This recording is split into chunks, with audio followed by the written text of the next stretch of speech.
Hello दोस्तों, कैसे हो आप लोग। स्वागत है आपका आपके चैनल फरीद में। दोस्तों, आज हम लोग यहाँ पर देखने वाले हैं डीएलएड थर्ड सेमेस्टर का सामाजिक अध्ययन। दोस्तों, आपको बता दें कि सामाजिक अध्ययन के जो पेपर आपके आते हैं वे आपके आते हैं 50 नंबर के, और इसमें आपका 15 नंबर का वस्तुनिष्ठ प्रश्न मिल जाता है। ठीक है, आज हम लोग यहाँ पर पवन बुक के सभी अतिलघुत्तीय प्रश्न को देखने वाले हैं। इसमें आपको कम से कम 200 प्लस प्रश्न देखने को मिल जाएंगे। अगर तो आपने अभी तक चैनल को सब्सक्राइब नहीं किया है तो सब्सक्राइब कर लीजिए, ताकि कोई भी क्लास आपसे मिस ना हो। ओके दोस्तों, और आप लोग एक बार वीडियो को शेयर भी कर दीजिए। और अब हम लोग चलते हैं आज की क्लास की ओर। यहाँ पे आपका पहला अतिलघुत्तीय प्रश्न है कि भारत में मुगल साम्राज्य की स्थापना कब और किसने की थी। तो यहाँ पे आपका हो जाएगा कि भारत में मुगल साम्राज्य की स्थापना 1526 ईस्वी में पानीपत के मैदान में इब्राहिम लोदी को हराकर दिल्ली तथा आगरा पर अपना अधिकार कर मुगल साम्राज्य की स्थापना की थी। किसने किया था? बाबर ने किया था। बाबर का चरित्र चित्रण कीजिए। बाबर को कलम तथा तलवार दोनों का सिपाही कहा जाता है। सैनिक कार्यों के साथ वह साहित्य के प्रति रुचि रखता था। ठीक है दोस्तों, तो बाबर के अंदर कई क्वालिटियाँ थीं जो कि यहाँ पे आपको देखने को मिल जाएंगे। अब यहाँ नेक्स्ट है कि बाबर द्वारा लिखित पुस्तकों के नाम बताइए। तुर्की भाषा में लिखा गया था तुचुक ए बाबरी। दोस्तों, यह क्वेश्चन कई बार आया है, आपको इस क्वेश्चन को नोट करना चाहिए। तुचुक ए बाबरी तथा फारसी अनुवाद में बाबर नामा भी लिखा गया है। कभी कहीं पूछ लेगा आपसे कि बाबर नामा किसका है, तो आपका हो जाएगा बाबर का है। नेक्स्ट आपका तुजुक ए बाबरी किसका है, ये भी आपका बाबर का ही पुस्तक है। तो ये दोनों आपके वेरी वेरी मोस्ट इम्पोर्टेंट है। नेक्स्ट यहाँ पे आपका है हुमायूं कब मुगल सिंहासन पर बैठा। हुमायूं कब मुगल सिंहासन में बैठा, तो आपको जाएगा 1530 में हुमायूं सिंहासन पर बैठ गया था। शेर शाह दिल्ली का शासक कैसे बना। चौसा के युद्ध में हुमायूं को हराकर शेर शाह 1540 में दिल्ली का शासक बना। कब बना? 1540 में दिल्ली का शासक बना। ठीक है, नेक्स्ट यहाँ पे आपका है कालिजर का युद्ध कब हुआ था। दोस्तों, आपका हुआ था 1545 में। ठीक है, शेर शाह घायल हो गया था उसी युद्ध में, और यह युद्ध हुआ था आपका 1545 में। शेर ए मंडल शेरशाह को कहाँ बनाया। शेर ए मंडल शेरशाह ने कहाँ बनाया। शेर ए मंडल को शेरशाह द्वारा दिल्ली के पुराने किले में बनवाया गया था। अब यहाँ पे सबसे very very most important question है, पानीपत का द्वितीय युद्ध कब हुआ था। 1556 ईस्वी में पानीपत के मैदान में हुमायूं को हराकर अकबर ने आगरा तथा दिल्ली पर अपना अधिकार कर लिया था। कब हुआ था दोस्तों? यह हुआ था आपका 1556 में। ठीक है, नेक्स्ट यहाँ पे आपका है कि अकबर ने साम्राज्य विस्तार हेतु क्या नीति अपनाई। अकबर ने साम्राज्य विस्तार के लिए सीधे संघर्ष करने वैवाहिक संबंध स्थापित की। देखिए दोस्तों, ये आपका वैवाहिक संबंध ये होता है, जैसे कि मान लो अगर आपका किसी राज्य से झगड़ा चल रहा है, अगर आप विवाह का प्रस्ताव भेजते हो, विवाह कर लेते हो, तो कहीं ना कहीं तो वह इस रिश्तेदारी में वह चीज़ आ जाएगी और झगड़ा खत्म हो जाएगा। ठीक है, तो दोस्तों यही वैवाहिक संबंध है। ठीक है दोस्तों, ताकि शादी कर लो आराम से, उसके बाद आपका झगड़ा हो ही ना। नेक्स्ट यहाँ पे आपका है चंदेरी का युद्ध कब और किसके मध्य हुआ था। 29 जनवरी 1528 में बाबर और मेदिनी राय के मध्य में हुआ था। ठीक है, अब यहाँ पे आपका कि बाबर की पुत्री का क्या नाम था? बाबर की पुत्री का क्या नाम था? बाबर की पुत्री का नाम था गुलबदन बेगम। ठीक है, किस मुगल शासक ने आगरा के किले की न्याय की जंजीर लगवाई? आपका जाएगा जहांगीर। ओके दोस्तों, चलिए आगे बढ़ते हैं। नेक्स्ट यहाँ पे आपका है कि ईस्ट इंडिया कंपनी की स्थापना का समय पहला गवर्नर कौन था? तो ईस्ट इंडिया कंपनी की स्थापना के समय पहला गवर्नर था टॉमस स्थिम। नेक्स्ट यहाँ पे आपका है असीमगढ़ का युद्ध कब हुआ था? 1601 में अकबर द्वारा लड़ा गया यह अंतिम युद्ध था। ठीक है, आरामबाग की स्थापना किस शासन ने कराई? बाबर ने आगरा में 1526 में कराई थी। डच महल कहाँ बना था? दोस्तों, डच महल कहाँ बना है? पुर्तगालियों द्वारा निर्मित केरल में 1557 में बना है डच महल। दोस्तों, डच महल से भी क्वेश्चंस आपके बन जाते हैं। पुराना किला कहाँ स्थित है? दिल्ली में शेरशाह सूरी द्वारा निर्मित 1613 में। ठीक है, नेक्स्ट यहाँ पर आपका है कि जहांगीर महल तथा अकबर का किला कहाँ स्थित है? अकबर द्वारा निर्मित इलाहाबाद में स्थित है। क्या स्थित है? जहांगीर महल तथा अकबर का किला यह आपका अकबर द्वारा निर्मित इलाहाबाद में स्थित है। नेक्स्ट यहाँ पे आपका है शालीमार बाग कहाँ स्थित है? जहांगीर द्वारा बनाया गया था। यह स्थित है आपका श्रीनगर में। कहाँ पे आपका स्थित है? श्रीनगर में। जैसे यहाँ पे आपका है मुगलकालीन दो अति प्रसिद्ध इमारतों के नाम बताइए। अब यहाँ पे आपका जाएगा ताजमहल और आपका जाएगा लाल किला। ओके, तो यह आपका मुगलकालीन के प्रसिद्ध इमारत में आ जाएंगे। मुगलकालीन के प्रमुख बंदरगाहों का वर्णन यहाँ पे आपको करना है। लाहौर, सूरत एवं कालीकट मुगल काल के प्रसिद्ध बंदरगाह हैं। ठीक है, लाहौर, सूरत और कालीकट ये आपके तीनों हैं। नेक्स्ट यहाँ पे आपका है कि मनसबदारी। ठीक है दोस्तों, मनसबदारी प्रथा का प्रचलन किस काल में हुआ था? यहाँ पे आपका जाएगा कि मुगल काल में मनसबदारी की प्रथा का प्रचलन हुआ था। कब हुआ था? मुगल काल में हुआ था। दीन ए इलाही नामक धर्म किसने चलाया था? अकबर ने दीन ए इलाही नामक धर्म चलाया था। किसने चलाया था? अकबर ने चलाया था। आइन ए अकबर किसकी रचना है? अबुल फजल द्वारा लिखी हुई रचना है। रामचरितमानस की रचनाकार कौन है? गोस्वामी तुलसीदास जी हैं। नेक्स्ट यहाँ पे आपका है लाल किला का निर्माण किसने कराया था? यहाँ आपका जाएगा शाहजहां ने कराया था। ताजमहल का निर्माण किसने कराया था? तो यहाँ आपको जाएगा शाहजहां अपनी पत्नी मुमताज महल की याद में सफ़ेद संगमरमर से निर्मित ताजमहल की स्थापना की गई थी। नेक्स्ट यहाँ पे आपका है कि हल्दी घाट का युद्ध किसके मध्य हुआ था? हल्दी घाट का युद्ध 18 जून 1576 ईस्वी में महाराणा प्रताप और अकबर के बीच में हुआ था। दोस्तों, अगर आपने अभी तक चैनल को सब्सक्राइब नहीं किया है तो सब्सक्राइब कर लीजिए और आप लोग एक बार वीडियो को शेयर भी कर दीजिए। नेक्स्ट यहाँ पे आपका दिया गया है कि चांद बीबी कौन थी? दोस्तों, चांद बीबी अहमदनगर की रानी थी। कौन थी चांद बीबी? यह आपकी अहमदनगर की रानी थी।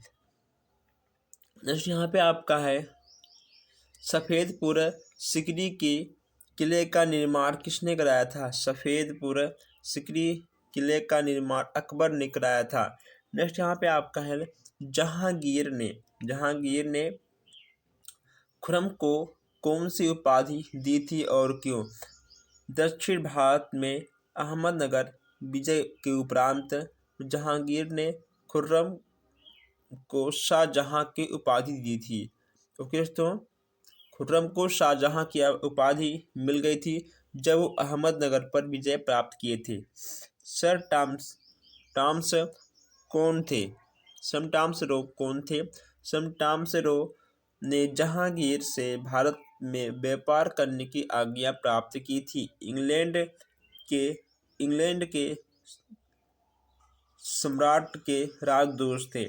दोस्तों, जब जो ये हमारे ईस्ट इंडिया के अधिकारी हैं, जब वो हमारे देश में व्यापार करने के लिए आए थे, व्यापार करते करते वो इंडिया को समझ चुके थे कि आखिर यहाँ पर फूट डालो राज करो वाला काम हो जाएगा। ठीक है दोस्तों, इसीलिए जब एक लोग आए उसके बाद दोस्तों एक से अनेक लोग आ गए और धीरे धीरे अपना देश गुलाम हो गया था।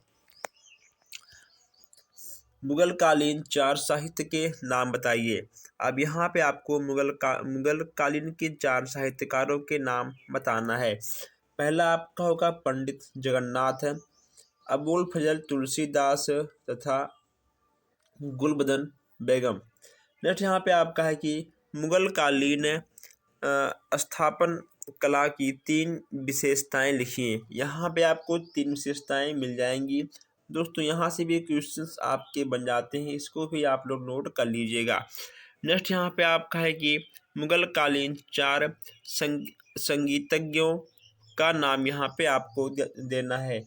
दोस्तों, आप लोगों ने तानसेन का नाम तो सुना होगा, हरिदास का नाम आप लोगों ने भी सुना होगा, लाल खां का नाम आप लोगों ने सुना होगा, उसके बाद अब्दुल हकीम खाना का नाम आप लोगों ने सुना होगा।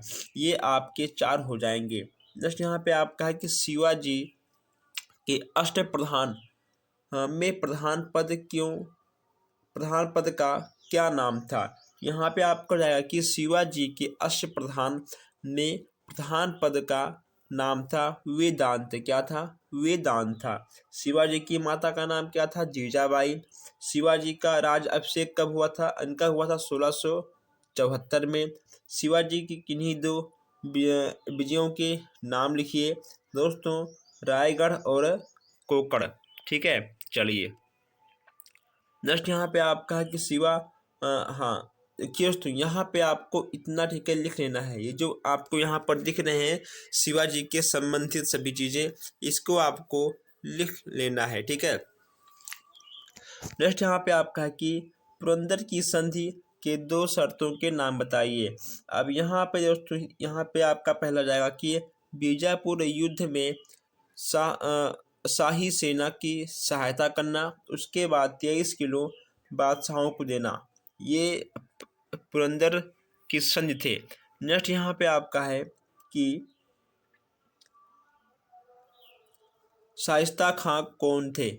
औरंगजेब की माता था, दक्षिण का सूबेदार था। नेक्स्ट यहाँ पर आपका है कि अफजल खां कौन था? अफजल खां औरंगजेब का सेनापति था। कौन था वह? अफजल खां औरंगजेब के सेनापति थे। आइए अभी हम आगे देखते हैं। पानीपत का तृतीय युद्ध कब हुआ था? पानीपत का तृतीय युद्ध आपका हुआ था 1761 में। ठीक है दोस्तों, शाहजहां का शासनकाल कब और कब से कब तक रहा? तो शाहजहां का शासनकाल आपका था 1628 से लेकर 1658 तक। औरंगजेब का शासनकाल कब से कब तक रहा? औरंगजेब का शासनकाल आपका रहा 1658 से 1707 के बीच में। भारत तो दोस्तों, अंग्रेज भारत में कौन कौन सी फसलें पैदा करवा रहे थे? अंग्रेज भारत में कौन कौन सी फसलें पैदा करवा रहे थे? आपका जाएगा पहला नील, पटसन, अफीम, गन्ना, चाय और कहवा। ये आपके हो जाएंगे 6 फसल। नेक्स्ट यहाँ पे आपका है कर्नाटक। दोस्तों, कर्नाटक का प्रथम युद्ध 1746 से 48 ईस्वी में हुआ था, जो कि ठीक है, या क्या कांड हुआ था, किसके लिए हुआ था? देखिए यहाँ पे आपका पहला जाएगा कि अमेरिका के उपनिवेशों को लेकर आपसी झगड़ा और भारत में व्यापारिक प्रतिस्पर्धा। ये आपके 2 हो जाएंगे। कर्नाटक का तृतीय युद्ध क्यों हुआ था? देखिए दोस्तों, हैदराबाद में कर्नाटक राज्यों की राजगद्दी के संदर्भ में अंग्रेज और फ्रांसीसियों के मध्य युद्ध हुआ था। बक्सर का युद्ध। दोस्तों बक्सर का युद्ध आपका वेरी वेरी मोस्ट इम्पोर्टेंट है, ये क्वेश्चंस आपका जरूर आएगा, ठीक है। बक्सर का युद्ध आपका कब हुआ था? आपका हुआ था 1764 में, ठीक है दोस्तों। बक्सर का युद्ध का परिणाम क्या हुआ? बक्सर का युद्ध हुआ था आपका, इसमें बक्सर में मीर कासिम की पराजय से अंग्रेज के पैर भारत में और मजबूत हो गए थे। जब अंग्रेजों के पास दोस्तों बंदूक थी, हथियार थी, लेकिन हम सबके पास अभी तक नहीं था, इसलिए हम लोग हार रहे थे। लेकिन अब सब कुछ है। जैसे यहाँ पे आपका है, ब्रिटिश कंपनी ने भारत में राजनीतिक सत्ता हासिल करने के लिए क्या उपाय किया? इसमें आपको जाएगा, अंग्रेजों ने राजाओं और नवाबों के बीच कुछ दोस्तों आपका फूट डालना, आपस में लड़ना और भी तरीके थी। हमने आपसे पहले कहा था कि जो ब्रिटिश कंपनियां थीं वो हमारे राज्य में दो राज्यों के बीच में फूट डालो और राज करने वाला काम था, ठीक है। आइए हम लोग आगे बढ़ते हैं। अब रेगुलेटिंग एक्ट क्या होता है? रेगुलेटिंग एक्ट क्या होता है? ब्रिटिश सरकार ने भारत में कंपनी के कार्य पर नज़र रखने के लिए 1773 में एक एक्ट बनवाया, उसे कहते हैं ब्रिटिश एक्ट कंपनी, ठीक है दोस्तों। ब्रिटिश सरकार ने भारत की कंपनियों पर, देखिए दोस्तों, ठीक है, ब्रिटिश सरकार ने भारत की कंपनियों पर नज़र रखने के लिए रेगू एक्ट की स्थापना की थी। नेक्स्ट यहाँ पे आपका है, वालियन हेस्टिंग बंगाल का गवर्नर कब बना था? 1772 में बना था, ठीक है दोस्तों। चलिए आगे बढ़ते हैं। नेक्स्ट यहाँ पे आपका है विलियम बेटिंग के कार्यों का विवरण कीजिए। सन 1828 में विलियम बेटिंग गवर्नर बना।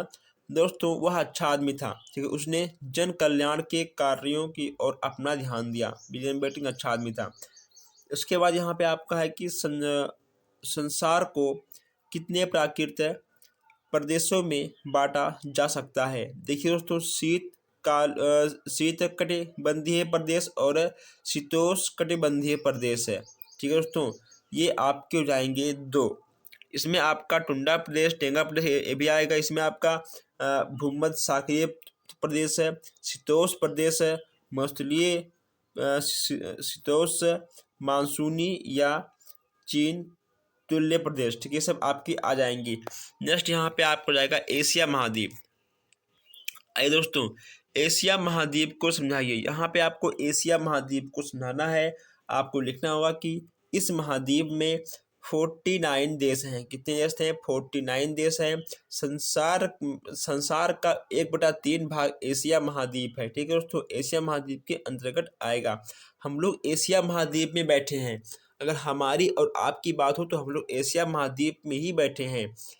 इसमें सबसे छोटा देश है मालदीव व सिंगापुर, ठीक है दोस्तों, तथा सबसे बड़ा देश आपका हो जाएगा रूस। रूस आपका सबसे बड़ा देश है। वनों के प्रकार बताइए। वनों के दोस्तों आपके कई प्रकार होते हैं। यहाँ पे आपको दिख जाएगा कि भूमध्य रेखीय, उसके बाद यहाँ पे आपको जाएगा उष्णकटिबंधीय, शीतोष्णकटिबंधीय, ठीक है दोस्तों।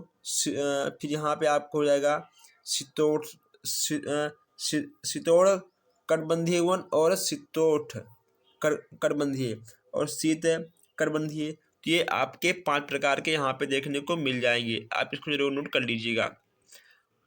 कंगारुओं का देश दोस्तों कहाँ पे है? आपका ऑस्ट्रेलिया में है, ठीक है। विश्व विख्यात पिरामिड आपका कहाँ है?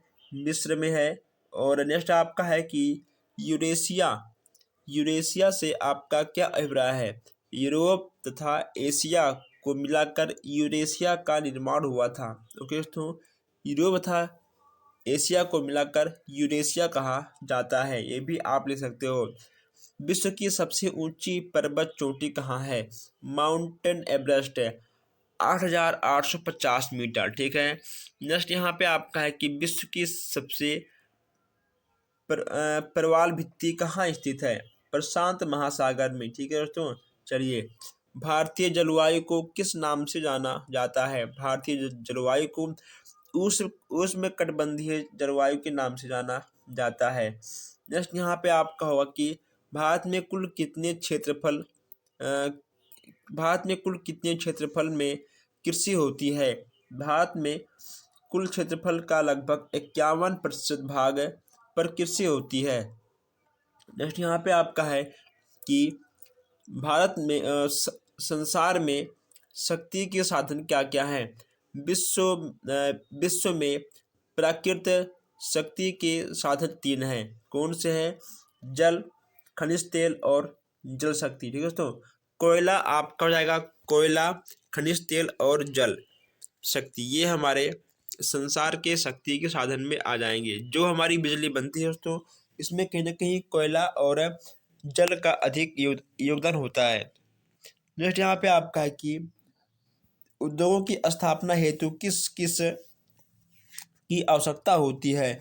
अब अगर दोस्तों हम लोग उद्योग की स्थापना करेंगे तो उसमें कहीं ना कहीं दोस्तों कच्ची सामग्री, ठीक है, बाजार भी होना चाहिए, परिवहन भी होना चाहिए, ठीक है दोस्तों, श्रम, पूंजी, शक्ति के साधन, इन सब चीज़ों का होना तभी हम लोग कोई भी उद्योग स्टार्ट कर सकते हैं, वरना नहीं कर पाएंगे।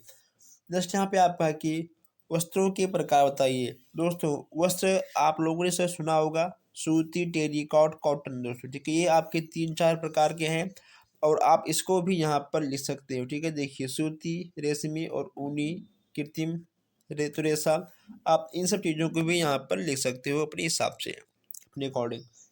परिवहन के प्रमुख साधन कौन कौन से हैं। परिवहन की बात की जा रही है, थल परिवहन, जल परिवहन और वायु। ओके दोस्तों, जल थल वायु, जल थल वायु, ठीक है, जल थल वायु परिवहन। आइए आप लोग एक बार वीडियो को शेयर कर दीजिए, वीडियो को लाइक भी कर दीजिए अगर आपको अच्छा लग रहा है हो तो, वरना कोई बात नहीं, और आप लोग चैनल को सब्सक्राइब भी कर लीजिए।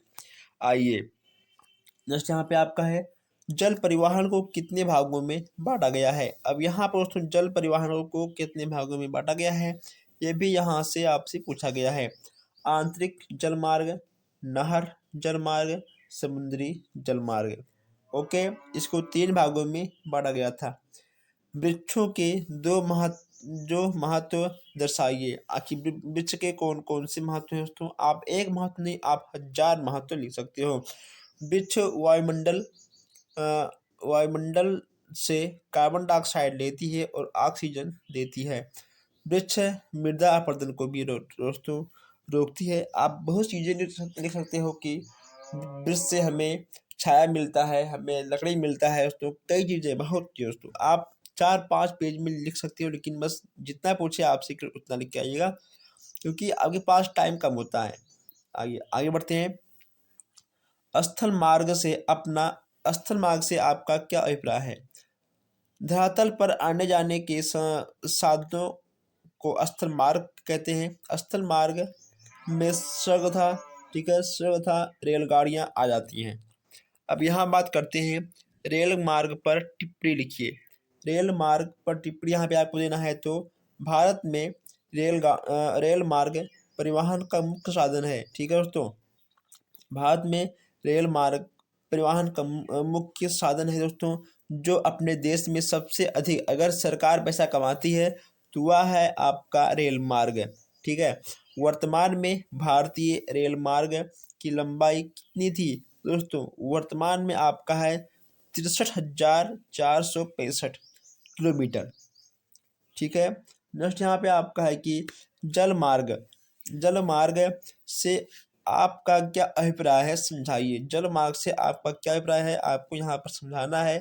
दोस्तों यह नाव से है दोस्तों, उसके बाद स्टीमर से है, पानी का जहाज चलते हैं, यह जल मार्ग के अंतर्गत आ जाएगा।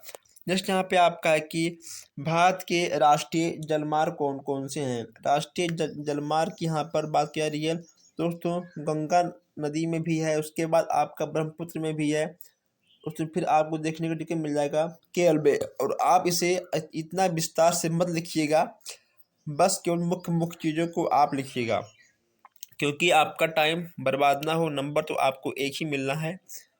समुद्री जल मार्ग से क्या तात्पर्य है।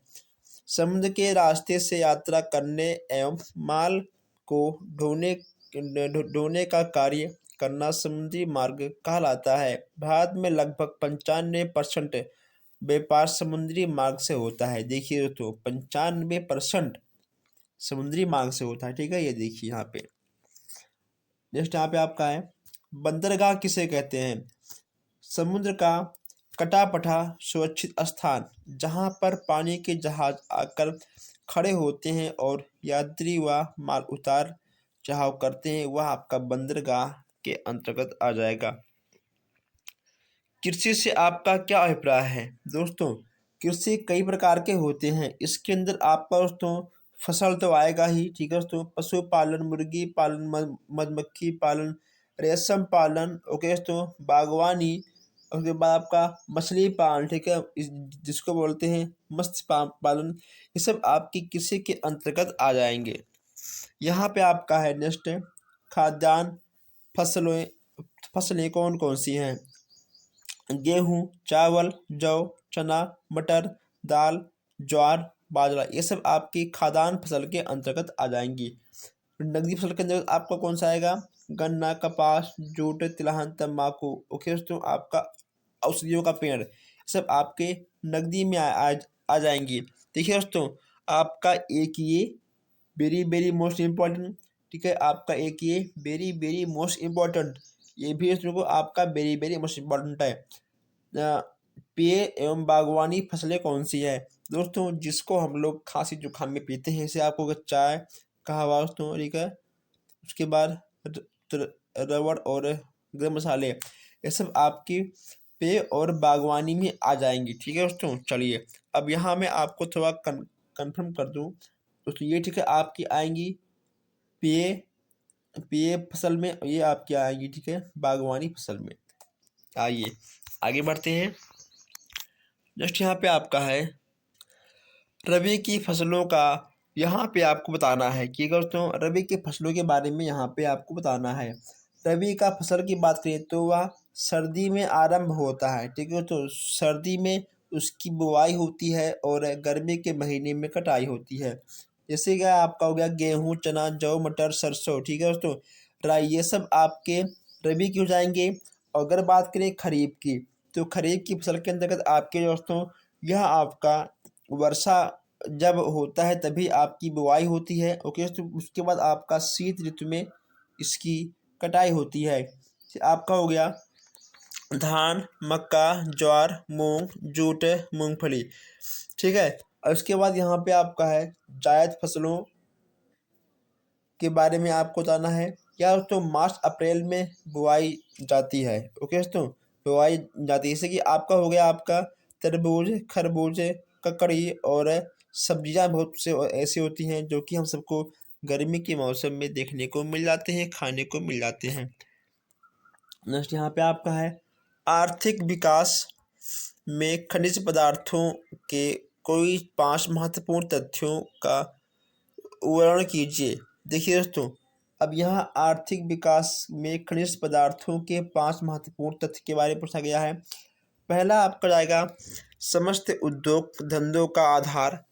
दूसरा आपका जाएगा परिवहन के साधनों का विकास है। तीसरा आपका जाएगा ऊर्जा शक्ति के साधन। चौथा आपका होगा देश की सुरक्षा में योगदान है।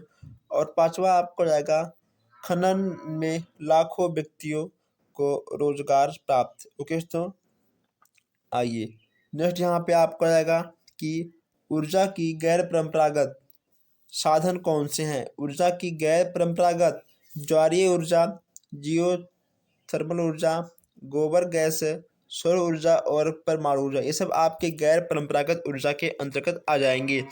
नेक्स्ट यहाँ पे आपका है हिमालय के महत्व। हिमालय के महत्व पर 2 वाक्य लिखिए। हिमालय पर्वत भारत की जलवायु को नियंत्रण रखता है। हिमालय पर्वत उत्तरी विशाल मैदान में बहने वाली नदियों का जल स्रोत है। नेक्स्ट यहाँ पे आपका है कि उत्तर के विशाल मैदान को कितने भागों में बांटा गया है। आपको जाएगा पहला सिंधु नदी के मैदान में, और दूसरा आपको जाएगा गंगा का मैदान है, तीसरा आपको जाएगा ब्रह्मपुत्र का मैदान। ये आपके तीनों हो जाएंगे। बॉक्साइट क्या होता है। बॉक्साइट दोस्तों क्या होता है? बॉक्साइट खानों खानों से नि- निकाला जाता है। बॉक्साइट को गलाकर शुद्ध एल्युमिनियम अलग कर लिया जाता है। ओके दोस्तों, इसका वायुयान, विद्युत, फर्नीचर तथा बर्तन में भी हम लोग बॉक्साइट का उपयोग कर लेते हैं।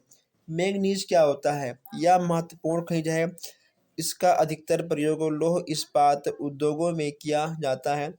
भारत मैंगनीज का सबसे बड़ा उत्पादन देश है। ठीक है दोस्तों, भारत मैंगनीज का सबसे बड़ा उत्पादन देश है। आपको इन चीज़ों को भी नोट करना चाहिए।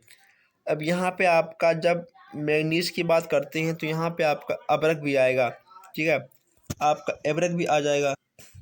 अगर हम यहाँ पर अभ्रक की बात करें, ठीक है दोस्तों, तो आपने गुलाल में देखा होगा जो चमकीले पदार्थ होते हैं जो उड़ता हुआ आपको दिखाई देता है, वह आपका अभ्रक होता है। अब यहाँ आप एक बात नोट कर लीजिए कि भारत विश्व का सबसे अधिक अभ्रक उत्पादन करता है। आ- आपका भारत में सबसे अधिक आपका उसमें क्या है? मैंगनीज भी है, उसके बाद आपका अभ्रक भी है। मैं यहाँ पे आपको बता दूँ कि बॉक्साइट है, मैंगनीज है, अभ्रक, ओके दोस्तों, और आपका कोयला। ये जो आपके तीन खनिज हैं, आपको इसको 101% में नोट करना है, 5 स्टार में, क्योंकि इन चारों में से आपका एक क्वेश्चन जरूर आएगा। कोयला क्या है दोस्तों? कोयला खनिज पदार्थ है जिसे खानों से निकाला आता है और उसे ऊर्जा के रूप में हम लोग प्रयोग करते हैं। ठीक है दोस्तों, कोयला का प्रयोग कहाँ कहाँ होता है आपको पता होगा। भट्ठों पे होता है जहाँ ईंट बनती है, फैक्ट्री में होता है, रेलवे में बनता है, बिजली में बनता है। ओके दोस्तों, कई जगह पे कोयला का प्रयोग होता है। नेक्स्ट यहाँ पे आपका है कि खनिज तेल से क्या अभिप्राय है? खनिज तेल औषधि सेलों में रंध्रों यानी छिद्रों से पाया जाता है। खनिजों से मिले तेल को कच्चा तेल कहते हैं। प्राकृतिक गैस से क्या तात्पर्य है, समझाइए। प्राकृतिक गैस की बात यहाँ पे की जा रही है दोस्तों। प्राकृतिक गैस के स्थल, सागर तथा महासागरों के तलों भागों में पाया जाता है। इसको मशीनों द्वारा निकाला जाता है। इसका उपयोग गैस चूल्हों जलाने, बिजली उत्पादन तथा मोटर इंजन चलाने के लिए किया जाता है। नेक्स्ट यहाँ पे आपका है कि केंद्र सरकार के अंग बताइए। दोस्तों, केंद्र सरकार के अंग कौन कौन से आपके जाएंगे? व्यवस्थापिका, कार्यपालिका और न्यायपालिका। ठीक है, ये आपके केंद्र के अंतर्गत आएंगे। नेक्स्ट यहाँ पे आपका है कि संसद से आपका क्या अभिप्राय है? संसद की बात यहाँ पे की जा रही है तो संसद का निर्माण लोकसभा, राज्यसभा तथा व्यवहार व्यवस्थापिका को मिलाकर हुआ। संसद सदस्य जनता द्वारा प्रत्यक्ष रूप से चुने जाते हैं। नेक्स्ट यहाँ पे आपका है कि लोकसभा भंग। भंग की स्थिति को समझाइए। लोकसभा कार्यकाल 5 वर्ष की होती है। लोकसभा कार्यकाल 5 वर्ष की होती है, लेकिन प्रधानमंत्री की सलाह पर राष्ट्रपति लोकसभा को पहले ही भंग कर सकता है। ओके दोस्तों, प्रधानमंत्री की सलाह पर राष्ट्रपति लोकसभा को पहले ही भंग कर सकता है। वर्तमान वर्तमान में लोकसभा के सदस्यों की संख्या बताइए।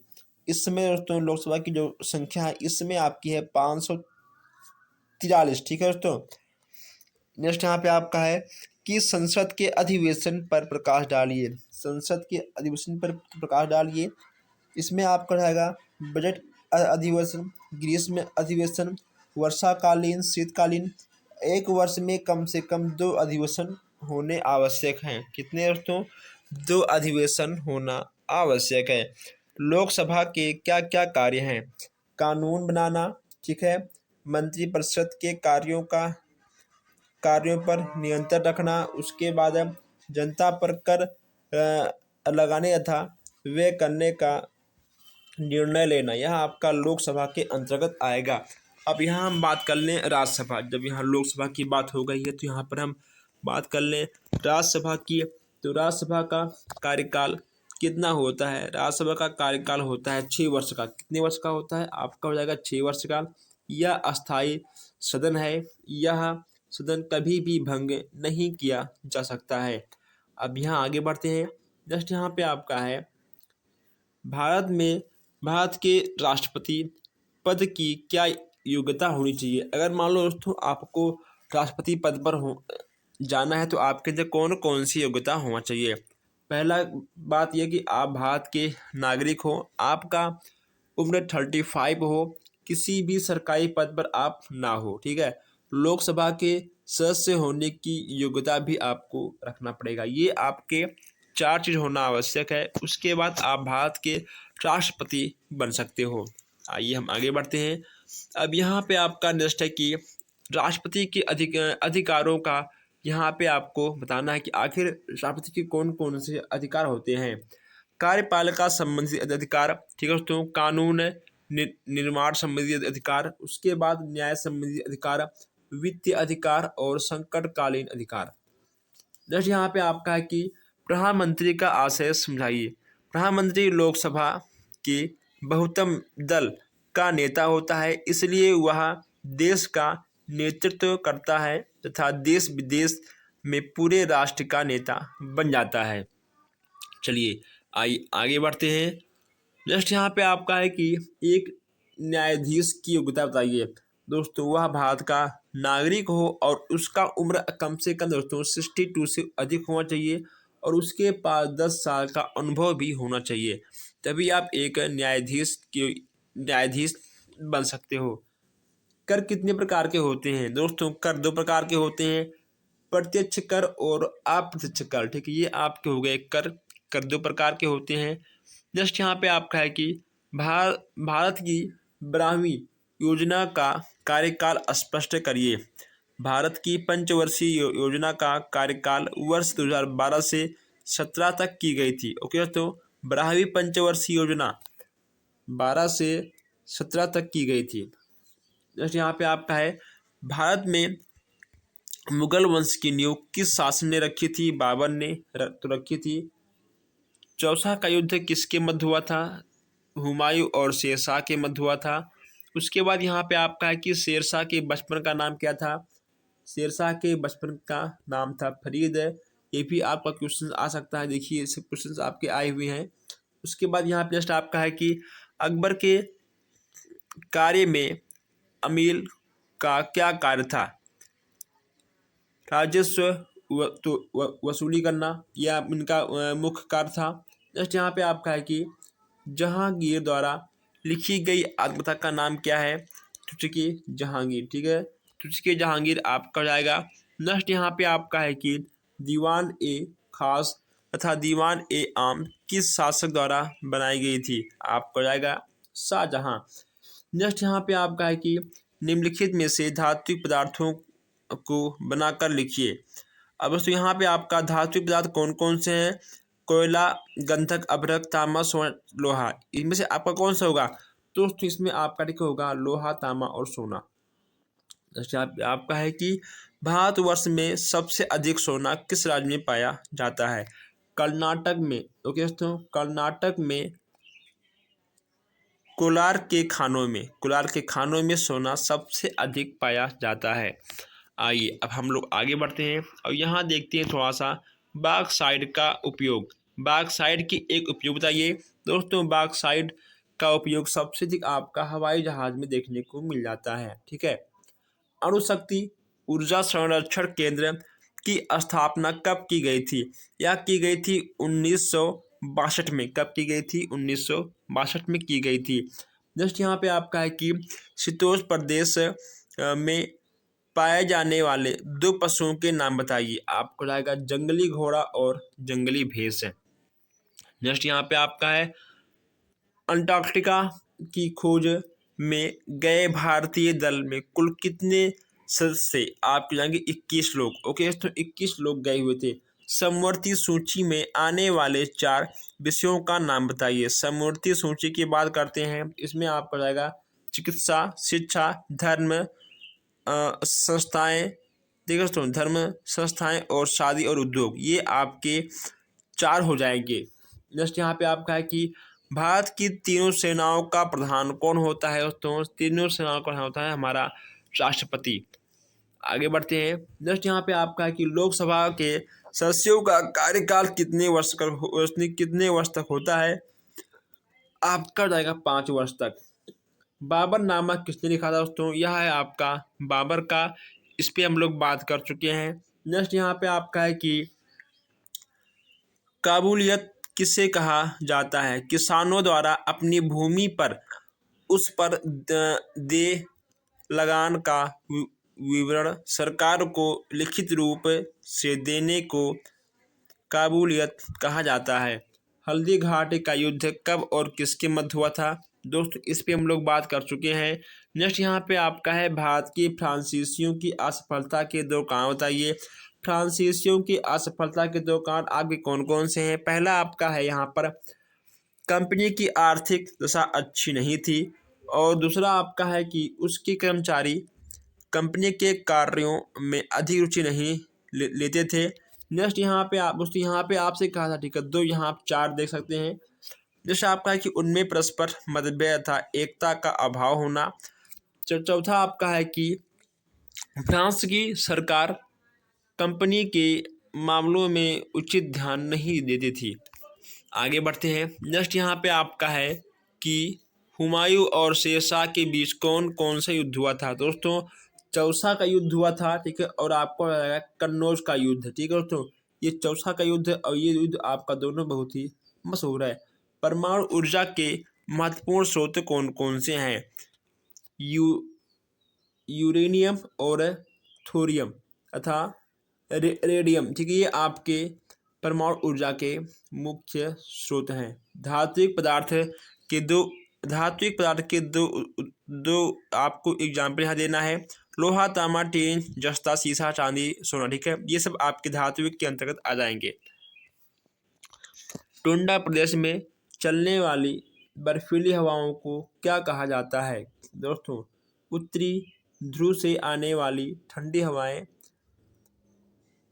पुर्गा तथा रिजॉर्ट कहलाती है। जस्ट यहाँ पे आपका है कि स्थल मार्ग किसे कहते हैं। जमीन पर बने रास्ते स्थल मार्ग कहलाते हैं। मौसलीय प्रदेश किसे कहते हैं। मौसलीय या रेगिस्तान, ओके तो रेगिस्तान को ही हम लोग मौसलीय प्रदेश कहते हैं, जहाँ पर वर्षा बहुत कम होती है लेकिन दोस्तों गर्मी बहुत काफ़ी होती है। जैसे यहाँ पे आपका है कि कोयला खनिज तेल किस प्रकार से खनिज पदार्थ है। कोयला खनिज तेल किस प्रकार के खनिज पदार्थ हैं, आपको जाएगा धात्विक, ठीक है, धात्विक आपका हो जाएगा। जैसे यहाँ पे आपका है कि सदाबहार वन किसे कहते हैं। देखिए दोस्तों, उष्णकटिबंधीय सदाबहार वन ऐसे हैं जो भूमध्य रेखा के दक्षिण से उत्तर में लगभग 28 डिग्री के भीतर पाए जाते हैं। यह एशिया, ऑस्ट्रेलिया, अफ्रीका, दक्षिण अमेरिका, मध्य अमेरिका और प्रशांत द्वीपों पर पाए जाते हैं। जैसे यहाँ पे आपका है कि भारत का प्रथम नागरिक कौन होता है दोस्तों। भारत का प्रथम नागरिक होता है राष्ट्रपति। उसके बाद यहाँ पे आपको दिख जाएगा नेक्स्ट क्वेश्चन से कि सांसदक व्यवस्था किसे कहते हैं। राष्ट्रपति, लोकसभा तथा राज्यसभा को ये तीनों दोस्तों मिल जाते हैं तभी एक संसद की बैठक होती है, ठीक है। नेक्स्ट यहाँ पे आपका है कि राज्यसभा में कितने सदस्यों को राष्ट्रपति द्वारा मनोनीत किया जाता है। बस केवल 12 को, ठीक है, बस केवल 12 ही आपके होते हैं। बाबर के पुत्रों का नाम बताइए दोस्तों। यहाँ पर बाबर के 5 पुत्र थे, यहाँ पे आपको देखने को मिल जाएंगे, आप इसको नोट कर लीजिए। आइए हम लोग आगे बढ़ते हैं। चलिए यहाँ पे आपका अगला क्वेश्चन है कि हुमायूं की असफलता के 2 कारण बताइए। तो इसमें आपका जाएगा अफगानी शत्रु तथा हुमायूं के सगे संबंधी भी उसका साथ नहीं दिए थे, इसलिए हुमायूं असफल हो गया था। नेक्स्ट यहाँ पे आपका है कि जहांगीर द्वारा विजित 4 राज्यों के नाम बताइए। इसमें आपका दोस्तों क्या हो जाएगा, इसमें आपको जाएगा कंधार, मेवाड़, अहमदनगर और कांगड़, ये आपके 4 हो जाएंगे। नेक्स्ट यहाँ पे आपका है कि औरंगजेब ने दक्षिण भारत में किन राज्यों पर आक्रमण किया था? इसमें आपका हो जाएगा बीजापुर और गोलकुंडा। बीजापुर और गोलकुंडा आपके हो जाएंगे। नेक्स्ट यहाँ पे आपका है कि भारत ने अंग्रेज और फ्रांसीसियों के बीच संघर्ष के दो कारण बताइए। इसमें दोस्तों आपका ठीक हो जाएगा भारत में व्यापारिक प्रजा तथा अमेरिका के उपनिवेशों का अभाव। अस्थायी बंदोबस्त के दो लाभ बताइए। दोस्तों अस्थायी बंदोबस्त के दो लाभ यहाँ पर आपको देखना है। तो इससे कंपनी के तथा लोगों के आर्थिक हितों की अधिक रक्षा होना। नेक्स्ट यहाँ पे आपका है कि इससे राज्य को एक निर्धारित आय तथा निश्चित समय पर प्राप्त हो जाती है। नेक्स्ट यहाँ पे आपका है कि लॉर्ड विलियम की बात करें और तो इसके 4 सामाजिक सुधार के बारे में यहाँ पर आपसे बात की जा रही है। इसमें आपको देखने को मिल जाएगा कि भारतीय सेना में प्रचलित कोड़े लगाने की प्रथा को समाप्त करना दोस्तों सबसे अच्छी बात है। उसके बाद भारतीय नदियों में स्टीमर चलाना अच्छी बात है। आगरा क्षेत्र में कृषि भूमि का बंदोबस्त, किसानों द्वारा की जाने वाली माल गुजारी का उचित निर्धारण करना। तो कहीं ना कहीं लॉर्ड विलियम बेंटिंक एक बहुत ही अच्छा आदमी था, इंसान था, कुछ भी आप बोल सकते हो।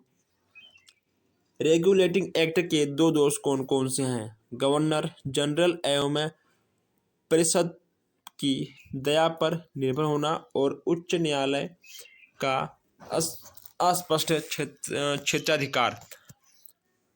लॉर्ड क्लाइव की दो उपलब्धियां बताइए।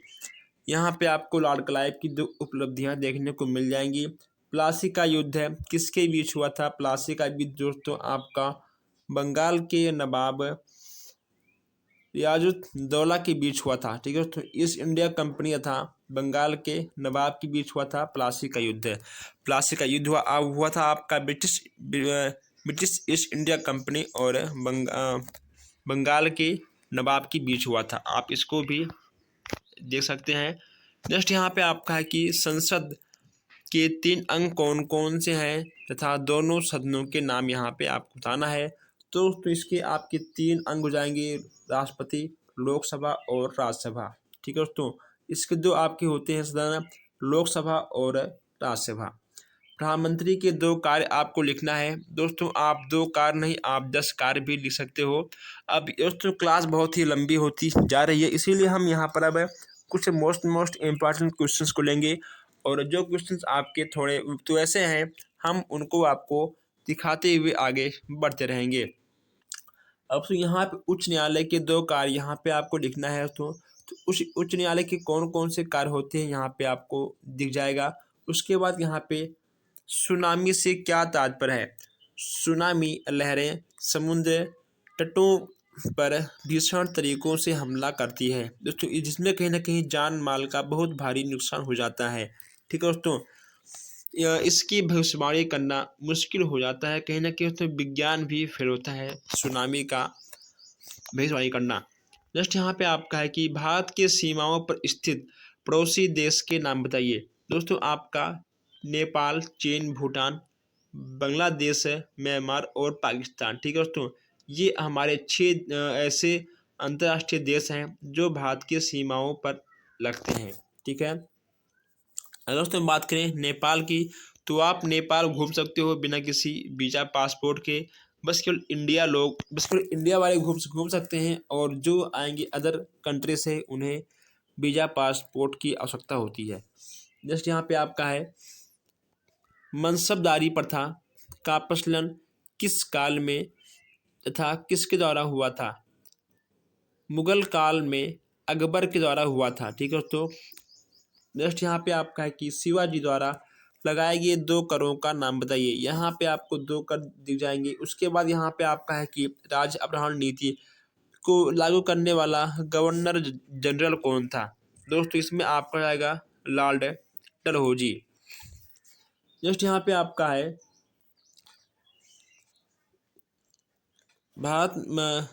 भारत में आने वाली यूरोपीय शक्तियों का क्रम बताइए। यहाँ पे आपको देखिए पुर्तगाली, अंग्रेज, डच, ठीक है, फिर आपके आए थे डेनिश, फ्रांसीसी, ये सब आपके क्रम हमारे इंडिया में आए थे और राज्य के लूटे खाए और फिर चले गए। भारत का सबसे बड़ा बहुउद्देशीय नदी कौन सा है? इसमें आपको दिख जाएगा कि दामोदर घाटी नदी, ठीक है, दामोदर घाटी नदी परियोजना आपका भारत का सबसे बड़ा बहुउद्देशीय नदी के अंतर्गत आ जाएगा। नेक्स्ट यहाँ पे आपका है कि वन से प्राप्त होने वाले 2 अप्रत्यक्ष लाभ बताइए। अब वन से प्राप्त 2 अप्रत्यक्ष यहाँ पे आपको दिख जाएंगे कि वन CO2 के संदर्भ में नहीं होता है, ठीक है दोस्तों, नहीं बढ़ने देता है। और यहाँ पे आपको सेकंड आपको दिख जाएगा कि वन बादलों की अपनी और आकृष्ट करके जल वृद्धि करने में सहायक होता है। जस्ट यहाँ पे आपका है कि विश्व में अधिकतम मछली क्षेत्र किस प्रकार की कटिबंधियों में पाए जाते हैं? इसमें आपका हो जाएगा शीतोष्ण कटिबंधी, ठीक है दोस्तों। इसमें आपका शीतोष्ण कटिबंधी कितने प्रकार के होते हैं? ये हो जाएंगे आपके 4 प्रकार के। उत्तरी पश्चिमी प्रशांत महासागर, उसके बाद आपका हो जाएगा, और यहाँ पे आपको जाएगा तो सेकंड उत्तरी पश्चिमी अंटार्कटिक महासागर। उसके बाद यहाँ पे तीसरा आपको जाएगा उत्तरी पूर्वी अंटार्कटिक महासागर, उत्तरी पूर्वी प्रशांत महासागर, ठीक है। ये आपके 4 टाइप के हो जाएंगे। नेक्स्ट यहाँ पे आपको जाएगा कि शक्ति के संसाधनों से आपका क्या अभिप्राय है? अब यहाँ पे आपको कोयला, खनिज तेल, पेट्रोल, ये सब आपके शक्ति के संसाधन में आ जाएंगे, ठीक है। जितना पूछे बिल्कुल आपको उतना ही लिखना है इसमें। नेक्स्ट यहाँ पे आपको यहाँ पर देखने को मिल जाएगा कि राष्ट्रपति राज्यसभा में 12 सदस्य किन क्षेत्रों में मनोनीत करता है? इसमें आपका जाएगा साहित्य, विज्ञान, कला, सामाजिक क्षेत्र। ये दोस्तों आपके very very most important question. ये देखिए यहाँ पे आपको 18 में देखने को मिला था, ठीक है। ये क्वेश्चन आपके आए हुए हैं। और भारत के प्रथम एवं वर्तमान प्रधानमंत्री कौन थे? आपके हो जाएंगे प्रथम आपके हो जाएंगे पंडित जवाहरलाल नेहरू, और वर्तमान आपके हो जाएंगे श्री नरेंद्र दामोदर दास मोदी। अब यहाँ पे आपका है कि केंद्र मंत्रिपरिषद का कार्यकाल कितना होता है? यह हो जाएगा आपका 5 वर्ष का। कितने वर्ष का? यह आपका 5 वर्ष का हो जाएगा।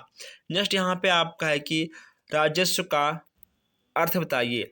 राजस्व का अर्थ बताइए। इसमें आपका जाएगा कि सरकार द्वारा वसूले गए सभी प्रकार के कर और शुल्क, निवेशों पर प्राप्त ब्याज तथा लाभांश तथा विभिन्न सेवाओं में बदले प्राप्त रकम को राजस्व कहते हैं।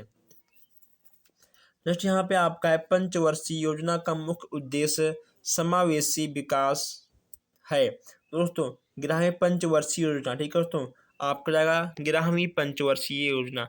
और यहाँ पे आपका अब थोड़ा सा आएगा डेबिट कार्ड तथा क्रेडिट कार्ड में अंतर क्या होता है? दोस्तों डेबिट कार्ड की बात करें तो इससे बैंक कार्ड या चेक के द्वारा क्या आता है दोस्तों? यह प्लास्टिक का कार्ड होता है। खरीदारी जब आप करते हो तो आप लोग भुगतान तुरंत डेबिट कार्ड से कर सकते हो। लेकिन दोस्तों जो आपका डेबिट कार्ड होता है, जितना आपका उसमें अमाउंट रहेगा बस केवल आप उतना ही खर्च कर सकते हो। लेकिन डेबिट कार्ड में आप लोग जितना आप चाहो उतना भी तो खर्च कर सकते हो, लेकिन बाद में आपको उसे बैंक को पे भी करना होगा। अब यहाँ पे आपका कुछ क्वेश्चंस हैं भारत के संचार के 2 संसाधन के बारे में। तो यहाँ पे आपसे कहा गया है 2, लेकिन यहाँ पे आपको 4 से 5 मिल जाएंगे। रेडियो, टेलीविज़न, टेलीफोन, मोबाइल, ठीक है। ये चीज़ें आपके आ जाएंगे संसाधन में। आप इसको बहुत ही आराम से लिख पाओगे। इसमें हम क्या आपको बताएं, दोस्तों इस पर भी हम बात तो कर चुके हैं और इन सब चीज़ों पे हम बात आगे तो कर चुके हैं। इन सब पर बार बार बात करने से कोई इफेक्ट नहीं पड़ने वाला दोस्तों, ठीक है। चलिए आगे बढ़ते हैं। आप लोग इन सब क्वेश्चंस को आगे भी पढ़ चुके हो, और जो क्वेश्चंस हम यहाँ पर पढ़ चुके हैं उस क्वेश्चंस को हम यहाँ पर रिपीट नहीं करेंगे, बस केवल आपका यहाँ पर टाइम ही तो खराब होगा।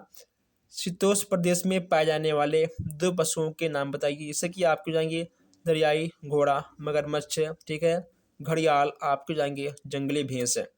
नेक्स्ट यहाँ पे आपका है कि दो शक्ति के साधनों के नाम बताइए।